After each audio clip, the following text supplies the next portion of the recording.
Udah masuk bulan Ramadan nih. Ini dia istilah-istilah di bulan Ramadan dalam bahasa Jawa. Bulan Ramadan dalam bahasa Jawa disebutnya sasi poso atau wulan poso.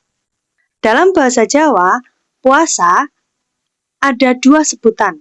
Yang satu bahasa Jawa kasar atau ngoko, yang satu bahasa kromo. Bahasa ngoko puasa adalah poso. Bahasa kromo puasa adalah siam. Sahur disebutnya sahur.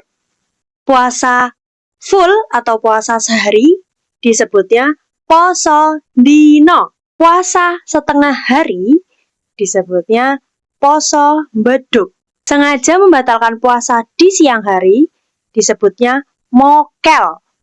No ya, nggak boleh. Buka puasa disebutnya buko. Sholat tarawih disebutnya traweh. Lalu, tadarus Al-Quran biasanya disebut darus. Kira-kira kalau di daerah kamu ada istilah apa lagi ya? Bisa ditulis di komentar. Dadah!